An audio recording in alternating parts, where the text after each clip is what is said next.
SMU as a school really is a unique curriculum. A vibe that's very different from other schools, so it sets itself apart. It teaches students to be more independent. I think one of the things that really struck me the most was the fact that SMU students, they do not shy away from talking. The way that they teach their classes, like the seminar style and how there's always like interactive discussions together with the professors.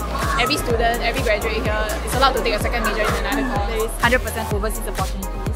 Taken in by the vibrancy of the place. I think like the spirit of a school is something that should really matter because the environment is really important. It gives you the confidence that students are enjoying the learning here. SMU differentiates itself from other universities.